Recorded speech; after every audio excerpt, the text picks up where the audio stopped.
எப்படின்னா, என்னோட நினைவிலே நீ இரு, என்னை பற்றி பாடு, என்னோட நாமத்தை சொல்லு, என்னை பற்றி பேசு, எனக்காகவே வாழு.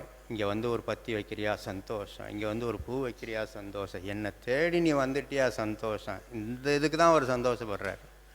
அப்போ பகவான் எதில் சந்தோஷம் அடைகிறான்றது அன்றைக்கி கண்கூடாக பார்க்க முடிஞ்சது. இதெல்லாம் பாத்திரக்கடை வாசலில் நடந்த சில சுவையான அனுபவங்கள். அது மாதிரி அந்த காலகட்டங்களில் காலையில் பகவான் பாத்திரக்கடை வாசலில் இருப்பாங்க. அந்த கடைகள்லாம் திறந்த பிறகு சாமி வந்து ரயில்வே ஸ்டேஷன் பக்கம் புன்னமரம்னு ஒன்று இருக்கும். அங்கே அந்த நீங்கள் ஃபோட்டோ மாட்டியிருக்கீங்களா பின்னாடி, அது வந்து புன்னமரம். அது ரயில்வே ஸ்டேஷன் பக்கம் இருக்கும். அங்கே ரயில்வே ஸ்டேஷன் பக்கத்தில் காரை நிப்பாட்டிட்டு ஒரு வயக்காடு வழியாக இறங்கி போனால் அந்த வயக்காட்டில் நடுவில் அந்த புன்னமரம் மட்டும் ஒரு கொடை மாதிரி அவ்வளோ அழகாக இருக்கும். அதுக்கு அடியில் உட்காந்து தான் சாமி தர்ஷன் பகல் நேரங்கள்லாம் சாயந்தரம் வரைக்கும் கொடுப்பாங்க. சன்னதி தெரு வீடு வர்றதுக்கு முன்னாடி இதெல்லாம் அப்படி தான் அங்கே தர்ஷன் கொடுப்பாங்க. அப்போ புன்னமரத்துக்கு அடியில் மறக்க முடியாத அனுபவங்கள்லாம் நாம் இப்போ ஒரு சிலரை அனுபவிப்போம். என்ன அப்படின்னா, சாமி அங்கே இருப்பாங்கன்றது தெரியும். அடுத்தடுத்து நாங்கள்லாம் போகக்கூடிய ஒரு பாக்கியம் இருக்கிறதுனால சாமி இங்கே இருப்பாங்க. சாமி வந்து நாங்கள் அப்போ சின்ன பிள்ளை பசங்களாக இருப்போமா, சாமியை பார்க்க போனோம்னா ஏதோ நம்ம வீட்டு தாத்தாவை பார்க்க போகிற மாதிரி ஒரு அது சாமி சாமி சாமின்னு தான் கூப்பிடுவோம் ஒழிய, உறவு எப்படி இருக்கும்னா எங்கள் தாத்தா அப்படின்ற மாதிரி தான் இருக்கும். தாத்தாவை பார்க்க நம்மெல்லாம் எல்லாருமே சின்ன வயசாக இருக்கும்போது தாத்தா வீட்டுக்கு போகிறோன்னா எவ்வளோ ஆசையாக போகன்றது எல்லாருக்கும் தெரிஞ்ச ஒரு விஷயந்தான். தாத்தா பாட்டியை பார்க்க போகிறதுன்னா அப்படி ஒரு அந்த லீவு நாளில் போகிறதுனா எவ்வளோ சந்தோஷம் கொடுக்குன்றது சொல்லணும்னு அவசியம் இல்லை. இதெல்லாம் நாம் எல்லாருமே அனுபவித்த ஒரு விஷயந்தான். தாத்தாவை பார்க்க போகிற சந்தோஷத்தில் என்ன ஆகும் அப்படின்னா, புன்னமரத்துக்கு சாமி அங்கே தள்ளி இருப்பாங்க. ரயில்வே ஸ்டேஷன் பக்கம் அந்த காரை நிப்பாட்டினா தான் தெரியும். நாங்கள்லாம் கதவை திறந்துட்டு சாமின்னு கத்திட்டு ஓடுவோம் அவரை பார்த்துட்டு. அவர் என்ன பண்ணுவார்னா, அங்கேருந்து கிளம்பி நடந்து வந்து எங்களெல்லாம் கையை பிடிச்சி கூப்பிட்டு போவார் சந்தோஷமாக. அதெல்லாம் இப்போ நினச்சி பார்க்கும்போது இப்படி ஒரு தாத்தா நம்ம லைஃப்பில் நினச்சி பார்த்தா கூட கிடைக்காது. எல்லாருக்கும் தான் இங்கே வந்தால் உங்களெல்லாம் ஆசையாக உங்கள் மனசில் கையை பிடிச்சி எல்லாரையும் கூப்பிட்டு போகிறாரு. இந்த சந்தோஷம் வேறு யார் கொடுக்க முடியும்? அப்படி ஒரு அன்பு. அந்த அன்பு அது வந்து ஆண்டவன்கிட்ட தான் பார்க்க முடியும். உண்மையான அன்புன்னா வேறு எங்கேயும் பார்த்துட முடியாது. அந்த அன்புக்கு அது வார்த்தையால் நம்மளால் சொல்ல முடியாது, அனுபவித்தா தான் முடியும். அது அனுபவத்தில் தான் கொடுப்பார். அப்படி அந்த பிள்ளைகளை அப்படி ரெண்டு சைடு அணைச்சி கூப்பிட்டு போவார். அப்பா அம்மாலாம் காரை நிப்பாட்டிட்டு முன்னாடி வருவாங்க. அப்புறம் சாமி முன்னாடி உக்காந்து ஆனந்தமாக, அது வரைக்கும் ராம்ஜி சாமிஜி ராம்ஜி சாமி தான் தெரியும்.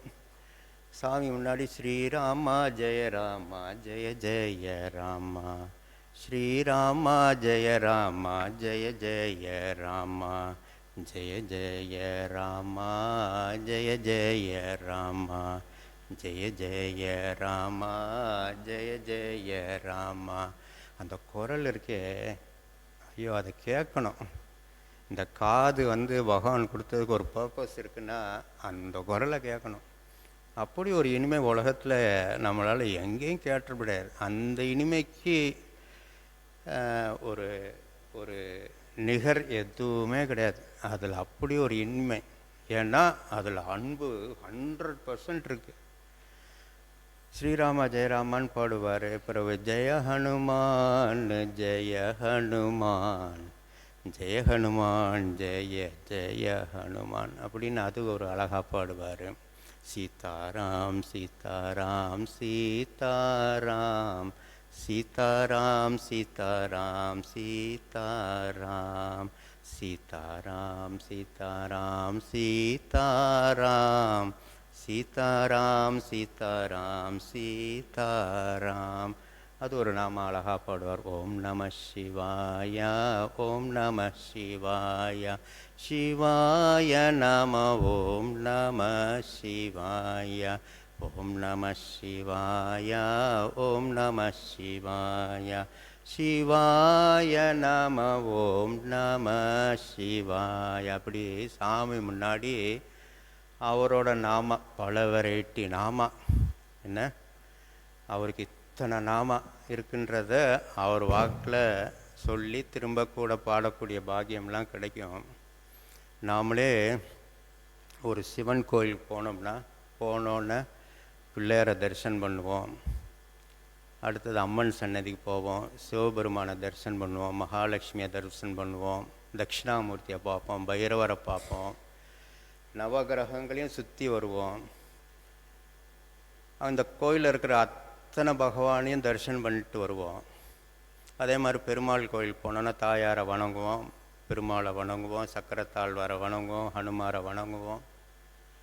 அந்த கோயிலில் இருக்கக்கூடிய அத்தனை தெய்வங்களையும் வணங்கிட்டு வருவோம். ஆனால் குரு ஒருத்தட்ட போனால் இந்த எல்லா தெய்வத்தை வணங்கின பலன் கிடைக்கும். இது யார் சொல்லியிருக்காருன்னா இது அவரே தான் சொல்கிறார். யார்? பகவான் யோகிராம் சுரத்குமார் தான். நாங்கள்லாம் போக ஆரம்பித்தோடனே எங்கள் தாய் மாமா ஞானகிரி கணேசன் அண்ணாச்சிக்கெலாம் தெரியும்னு நினைக்கிறேன். அவருக்கும் போகணும்னு ஒரு ஆசை வந்துடுது. சாமியை பார்க்க அவரும் கிளம்பி வர்றாரு, ஆசையாக வர்றாரு. சாமி மேலே ஈடுபாடு வந்து அடிக்கடி போக ஆரம்பிக்கிறார். போக ஆரம்பிக்கும்போது புன்ன மரத்துக்கு அடியில் இப்படி ஒரு சம்பவம். சாமி வந்து இப்படி இந்த ஸ்ரீராம ஜெயராம பாடுறாரு, சிவனோட பாட்டு பாடுறாரு.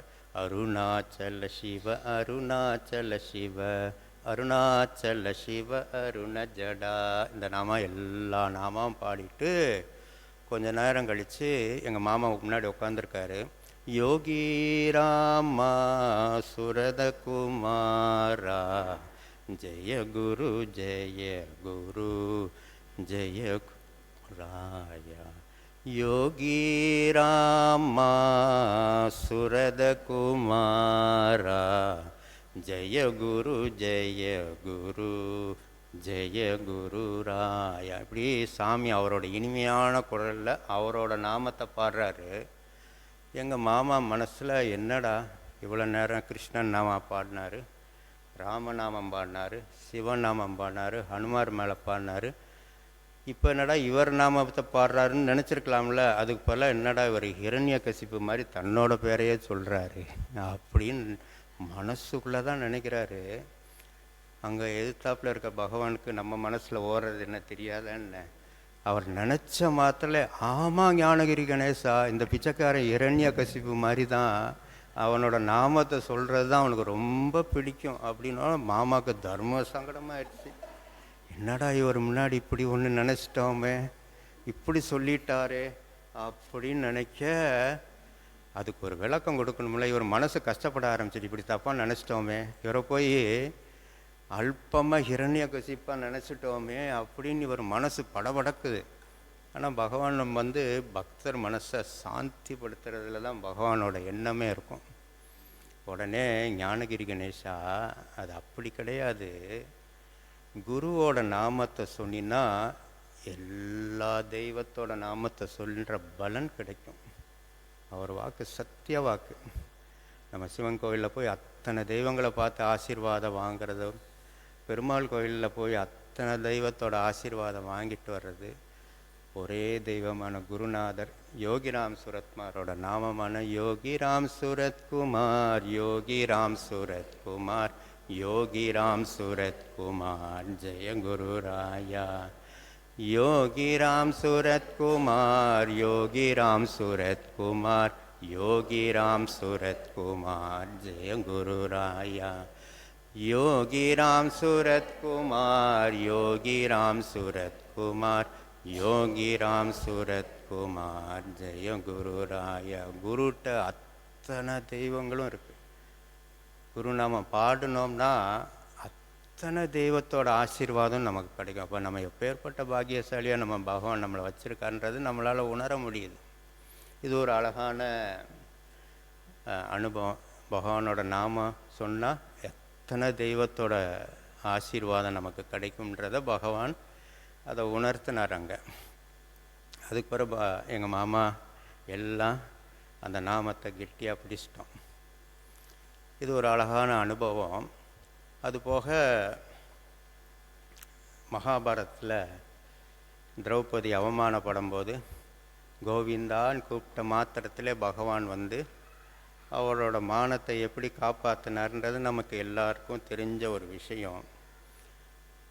அது நாமா சொல்லி கூப்பிட்டா காலம் தூரம்லாம் ஒரு தடையே கிடையாதுன்றது பகவான் உணர்த்தி காமிக்கிறார். அதை பகவான் நடத்தி காமிக்கிறார். புன்னமரத்துக்கு அடியில் தான் அது உட்காந்து ஸ்ரீராமா ஜெய ராமா ஜெய ஜெய ராமா, ஸ்ரீராமா ஜெய ராமா ஜெய ஜெய ராமா, ஜெய ஜெய ராமா ஜெய ஜெய ராமா அப்படின்னு நாங்கள்லாம் நாமா சொல்லிகிட்ருக்கோம். பகவான் இந்த பிச்சைக்காரனுக்கு ஒரு வேலை இருக்குது, நீங்கள்லாம் நாமா சொல்லிட்டுருங்க, போயிட்டு வந்துடுறேன் அப்படின்ட்டு போயிட்டு வந்துட்டார். கொஞ்சம் நேரம் கழித்து வந்துட்டார். அங்கே போன இடத்துல ஒரு கஷ்டம் என்னன்னா, அது அந்த வயக்காடு விவசாயிகள் விவசாய கிணறுகள், அந்த அந்த விவசாயத்துக்கு ஒரு கிணறுலாம் இருக்கும். விவசாயியோட மாடு உள்ளே விழுந்துருச்சு கிணத்துக்குள்ளே. அந்த கிணத்துக்குள்ளே விழுந்த மாடு எப்படி மான்னு கத்துனது இவருக்கு பகவானுக்கு யோகிராம் சுரத்குமார்னு காதில் விழுந்திருக்கும். நமக்கு தான் மான்னு அந்த சத்தம் கேட்குது. ஆனால் பகவானுக்கும் அவரோட பேரை சொல்லி கூப்பிட்ற மாதிரி சத்தம் கேட்டோன்னே எங்களெல்லாம் இங்கே நாமா சொல்லிட்டு போயிட்டார். அங்கே போய் கிணத்தை சுற்றி பகவான் என்ன பண்ணியிருக்காரு, ஓம் ஸ்ரீராம் ஜெய ராம் ஜெய ஜெய ராம், ஓம் ஸ்ரீராம் ஜெய ராம் ஜெய ஜெய ராம், ஓம் ஸ்ரீராம் ஜெய ராம் ஜெய ஜெய ராம், ஓம் ஸ்ரீராம் ஜெய ராம் ஜெய ஜெய ராம், ஓம் ஸ்ரீராம் ஜெய ராம் ஜெய ஜெய ராம், ஓம் ஸ்ரீராம் ஜெய ராம் ஜெய ஜெய ராம், ஓம் ஸ்ரீராம் ஜெய ராம் ஜெய ஜெய ராம், ஓம் ஸ்ரீராம் ஜெய ராம் ஜெய ஜெய ராம், ஓம் ஸ்ரீராம் ஜெய ராம் ஜெய ஜெய ராம், ஓம் ஸ்ரீராம் ஜெய ராம் ஜெய ஜெய ராம், ஓம் ஸ்ரீராம் ஜெய ராம் ஜெய ஜெய ராம், ஓம் ஸ்ரீராம் ஜெய ராம் ஜெய ஜெய ராம், ஓம். அப்படி சாமி அந்த கிணத்தை சுற்றி நாமா சொல்லி வந்திருக்காரு.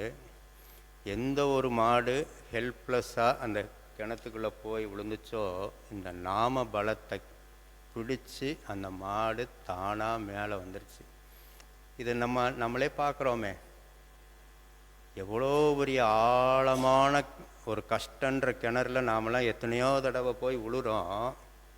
ஆனால் அத்தனை தடவை விழுந்தாலும் பகவானோட நாமமான யோகிராம் சுரத்குமார், யோகிராம் சுரத்குமார், யோகிராம் சுரத்குமார், ஜெய குருராய், அந்த காப்பாற்றுறதுக்கு ஒரு பிடி நமக்கு அந்த நாமா எப்படி பகவான் நாமாவை சொல்லி தானே அந்த மாடை ஒன்றுமே செய்யலை, அதை பிடிச்சி தூக்கலை வைக்கலை. நாமா சொல்ல சொல்ல மாட்டுக்கு ஏதோ ஒரு தெய்வ சக்தி கிடைக்குது.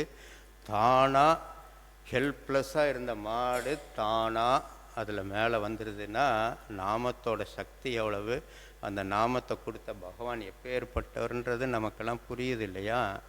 அதை முடிச்சுட்டு வந்துட்டு சாமி சாமி தான் அப்படின்னு காமிக்கிறதுக்கு அதுக்கு ஒரு அழகான பதில் சொல்கிறார். நீங்கள்லாம் உட்காந்து நாமா சொன்னீங்க, மாடு மேலே வந்துச்சு. அந்த கிரெடிட்டை கூட நம்மள்கிட்ட கொடுத்துட்றாரு. செஞ்சது எல்லாம் அவர் பலனை பக்தனுக்கு கொடுத்துட்றாரு. இந்த குணம் யாருக்கு வரும்? அவருக்கு தான் வரும். இந்த குணங்கள்லாம் நமக்கு வரணுன்றக்காக தான் அவர் நடத்தி காமிக்கிறார். அந்த கல்யாண குணம் நான் இல்லை, நான்றது அழிஞ்சிடணும். எல்லாம் அவன்தான் அவன்தான் அவன்தான், அவன் இல்லை ஒரு அணுவும் அசையாது அப்படின்றத உணர்த்துறார்.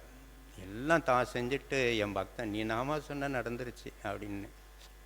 அதனால் பகவான் சொல்கிறது உண்டு, நீங்கள் சொல்கிற ஒவ்வொரு நாமாவும் இந்த பிச்சைக்காரனோட பணிக்கு உதவியாக இருக்கும் அப்படின்னு சொல்லுவார். நீங்கள்லாம் இன்றைக்கி எவ்வளவோ நாமா சொல்கிறீங்க, பகவானுக்கு அவ்வளோ ஹெல்ப்ஃபுல்லாக இருக்கீங்க. அது அவர் சொன்ன வார்த்தை, அவரோட பணிக்கு பெரிய உதவியாக இருக்கும். அது நம்மளையும் உதவி நம்மளோட கஷ்டத்தில் அது அது ஒரு பெரிய டெபாசிட் பண்ணுற மாதிரி தான், பேங்க்கில் டெபாசிட் பண்ணுற மாதிரி தான். அந்த நாமா நிதின்றது அவ்வளோ பெரிய சக்தி, அவ்வளோ பெரிய நிதி. ஒரு கஷ்டம்னு வரும்போது அந்த நிதி நம்மளை காப்பாற்றிட்டு போயிடுது. இது ஒரு அழகான சம்பவம். பகவான் அன்னைக்கு திரௌபதியை ஒரு கஷ்டத்தில் இருந்து காப்பாற்றினார். அது அன்னைக்கு நடந்த 5000 வருஷத்துக்கு முன்னாடி நடந்த விஷயம்னாலும் இன்னைக்கு கிருஷ்ணரா சிவபெருமானா பகவான் நமக்கும் நடத்தி காமிக்கிறாருன்றது தான் நமக்கு புரிய வைக்கிறார். இந்த மாதிரி ஒரு அனுபவம் கொடுத்தா தானே மனுஷனுக்கு புரியும். அப்போ இந்த மாதிரி அனுபவங்கள் நமக்கெல்லாம் நடத்தி காமிக்கிறார். அப்போ சாட்சாத் பகவான் ஒவ்வொரு ஸ்டெப்லேயும் தான் பகவான். ஆனால் பகவான் அவர் எனக்கு ஒன்றும் இல்லை, நீ நாமா சொன்ன அது நடத்திருச்சுன்னு அப்படி அவர் சிம்பிளாக அதை முடிச்சுட்டு போயிடுவார். இது ஒரு அழகான அனுபவம் தான். வந்து எப்பேற்பட்டவர், நாமாவோட சக்தி எப்பேற்பட்டதுன்றதை பகவான் உணர்த்தி காமிச்சார். பகவான் வந்து ஜீசஸ் கிரைஸ்ட். இந்த ஏரியாலெல்லாம் ஜீசஸை வழிபடுறவங்க ஏகப்பட்டவர் இருக்காங்க.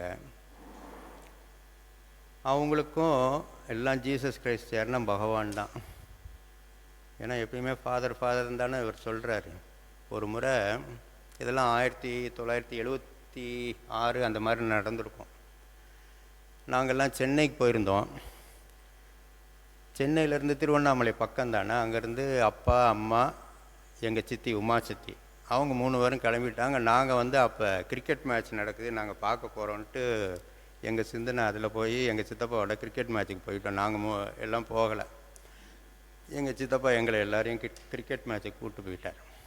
அப்பா, அம்மா, எங்கள் உமா சித்தி 3 பேரும் பகவானை புன்ன மருதக்கடியில் சாமி பகலில் உக்காந்துருக்காங்க.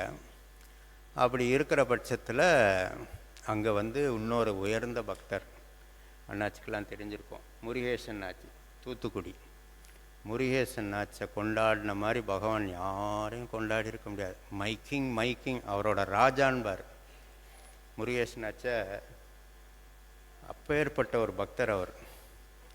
அவரை வந்து ராஜான்னு தான் சொல்லுவார், மைக்கிங் அப்படின்பார். அவர் உக்காந்துருக்கார். அப்போ எங்கள் அப்பா, எங்கள் அம்மா, எங்கள் சித்திலாம் சாமியை நோக்கி அந்த புன்ன மரத்துக்கு அடியில் போகும்போது அவரோட முருகேசனோச்சோட லாங்குவேஜே ஒரு டஃப் லாங்குவேஜாக இருக்கும். இந்த பொம்பளை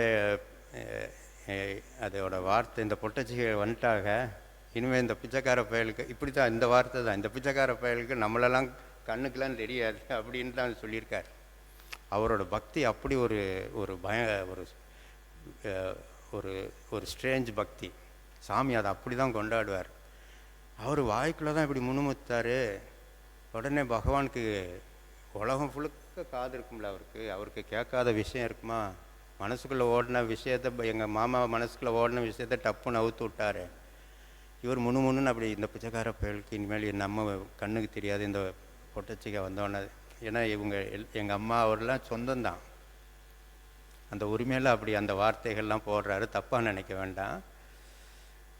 பகவான் உடனே, ஆமாம் முருகேஷ்ஜி, திலக்கவதியும் உமாவும் வந்தோடனே, அப்போ கேசட்டில் ஏதோ சாமி மேலே உள்ள பாட்டு படிச்சிட்ருக்கு. திலக்கவதி உமாவும் வந்தோடனே இந்த பாட்டு இன்னும் அழகாக ரொம்ப இனிமையாக இருக்குன்னு அவரை வெறுப்பேற்றுறாரு சாமி.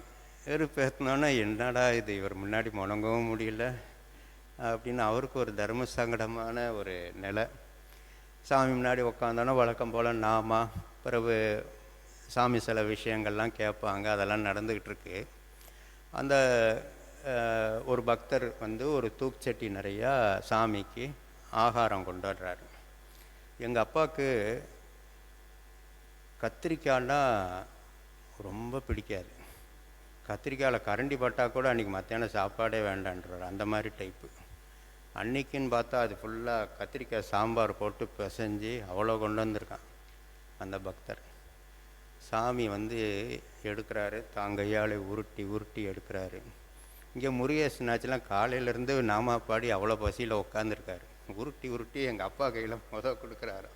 யாருக்கு கத்திரிக்காய்னாலே துண்டை காணோம் துணியை காணோன்னு ஓடுவாரோ அவரை கூப்பிட்டு கையில் கொடுக்குறாரு. சாமி கொடுத்தாருன்னா வேண்டான்னு நான் சொல்ல முடியும்? உடனே சாமி கொடுத்தாருன்னு சொல்லி அப்பா வாங்கி சாப்பிட்றாரு. முடியாதுன்னு சாமிகிட்ட சொல்ல முடியாது. சாமிகிட்ட போனால் நம்மளோட இயல்புலாம் இறந்து போயிடும். நம்மளோட இயல்பு அங்கே இருக்காது. சாமி மட்டும்தான் அங்கே இருப்பார். நமக்குள்ளேயும் அவருக்கு தான் முழுமையாக வெளிப்படுவார். சாமி கொடுத்த பிரசாதத்தை அவர் வாங்கி சாப்பிட்றாரு. அடுத்ததை உருட்டி எங்கள் அம்மாவுக்கு கொடுக்குறாரு. அடுத்ததை உருட்டி எங்கள் அம்மாவுக்கு கொடுக்குறாரு. சாமி வந்து இந்த வனபோஜனம் சொல்லி கிருஷ்ணன் வந்து தன்னோட பக்தர்களோடலாம் விளையாடுவார் பார்த்தீங்களா, அதெல்லாம் நடத்தி காமிக்கிறார். கிருஷ்ணன் மாதிரி உருட்டி. இங்கே வந்து முருகேசனாச்சு கபான்னு பசிக்குது, அவருக்கு ஒரு உருண்டை கூட கொடுக்கல. அப்படி உருட்டி ஊட்டுறார். எங்கள் அப்பாவுக்கு அப்படி ஒரு அமைதி மனசில். அந்த கத்திரிக்காய்னா எப்படி ஒரு விரோதம் வருமோ அதெல்லாம் போய் ஒரு அமைதி வருது. எங்கள் அம்மாவுக்கு அப்படி ஒரு சந்தோஷம். எங்கள் உமாமா அழுகிறா, கண்ணீர் விட்டு அழுகிறா சாமியோட கருணையை நினச்சி. இதெல்லாம் முடிஞ்ச பிறகு சாமி வந்து எப்பேற்பட்டவர்ன்றதை காமிக்கிறார். 3 பேரையும் கூப்பிட்டு அந்த வயக்காட்டில் தண்ணி ஓடும்ல, தண்ணி மோந்து அங்கே அப்பா கையை நீட்ட சொல்லி கையெல்லாம் கழுவி விட்றார். அப்பா கை, அம்மா கை, எங்கள் சித்தி கையெல்லாம் கழுவி விட்டுட்டு சொல்கிறார், உமாமா ஏங்கி ஏங்கி அழுகிறா. எங்கள் அம்மாவுக்கு சந்தோஷத்தில் உடம்புல சிரிப்பை கண்ட்ரோலே பண்ணுற கக்க புக்கன்னு சிரிக்கிறா. அப்படி ஒரு சிரிப்பு. எங்கள் அப்பா அப்படி ஒரு அமைதியாக இருக்கார். அப்போ சாமி இதில் வந்து என்னெல்லாம் உணர்த்துறான்னு பாருங்கள். பகவானை நாம் உணரும்போது, இன்றைக்கி சொன்னோமே ஆரம்பத்தில், நம்ம பகவானை உணர்ந்தோம்னா மெய்சில் இருக்கும், நம்மளை அறியாமலே கண்ணீர் வரும், நம்மளை அறியாமலே சிரிப்பு வரும், இல்லாட்டினா ஒரு பேர் அமைதி நமக்கு கிடைக்குன்றத 3 பேருக்கும் 3 விதத்தையும் கொடுக்குறார். எங்கள் அப்பாவுக்கு ஒரு அமைதியை கொடுக்குறார். கத்திரிக்காய்னா அப்படி ஒரு கோபம் வரும். அந்த கோபத்தெல்லாம் எடுத்துட்டு, எனக்கு கத்திரிக்காய் பிடிக்காதுன்னு தெரியுமே, அதை போய் வச்சியான்னு அப்படிலாம் கோபம் வர்ற எங்கள் அப்பாவுக்கு அப்படி ஒரு அமைதி, இன்ஸ்டன்ட் அமைதி. அதே கத்திரிக்காய் தான். எந்த ஒரு கத்திரிக்காய் கோபத்தை கொடுக்குமோ அதே கத்திரிக்காயை கொடுத்துட்டு பகவான் செஞ்ச காரியத்தில் பேரமைதியை கொடுத்துட்றாரு. எங்கள் அம்மாவுக்கு ஆனந்தம், பொங்கி பொங்கி சிரிக்கிறா. எங்கள் சித்தி ஏங்கி ஏங்கி அழுகிறா. அப்போ தெய்வம் வந்து அவரோட அனுபவத்தை, இந்த உணர்வுகள் அதில் வெளியே அப்படி காமிச்சிடுறார். இன்றைக்கி நீங்கள் வந்து பகவானை நோக்கி இவ்வளோ ஆசையாக வந்திருக்காங்கள்ல, இன்றைக்கி நம்ம கண்லேயும் ஒரு 2 சொட்டு கண்ணீர் வரும். சில விஷயங்களை கேட்க அது நம்மளை அறியாமல் சிரிப்பி வரும். எத்தனையோ கஷ்டத்தெல்லாம் மறந்து நம்ம இங்கே வந்திருப்போம். மனசில் அமைதி கொடுக்குறேன்னா அது பகவானால் மட்டும்தான் கொடுக்க முடியும். நம்மளையும் நினச்சி நம்மளெல்லாம் இங்கே வர வச்சுருக்காருன்னா, நம்மளை அவர் நினச்சிருக்கிறனால தான் நம்மளால் இங்கே வர முடியுன்றது சர்வ நிச்சயம். உலகத்தில் எத்தனையோ கோடி பேர் இருந்தாலும் ஒரு சிலரை தான் பக்கம் இப்படி இழுத்துக்கிறாருன்னா நம்ம மேலே அவருக்கு அப்படி ஒரு பிரியம். அதனால தான் நம்மளால் இங்கே வரவே முடியுது, அவர் முன்னாடி இப்படி உட்கார முடியுது, கை கூப்பினி உட்கார முடியாது. அவரோட நாமமான யோகிராம் சூரத்குமார், யோகிராம் சூரத்குமார், யோகிராம் சூரத்குமார், ஜெய குருராயா. யோகிராம் சூரத்குமார், யோகிராம் சூரத்குமார், யோகிராம் சூரத்குமார், ஜெய குருராயா. இதெல்லாம் பகவான் நமக்கு கொடுத்த ஒரு பெரிய பொக்கிஷம். நம்மளை அப்படி கொண்டாடி நம்மளை அவ்வளோ சௌக்கியமாக வச்சுருக்காரு பகவான். இதெல்லாம் அந்த புன்ன மரத்தில் நடந்த சில சுவையான அனுபவங்கள். அதுக்கப்புறம் சாமி வந்து சன்னதி தெரு வீட்டுக்கெலாம் வந்துட்டாங்க.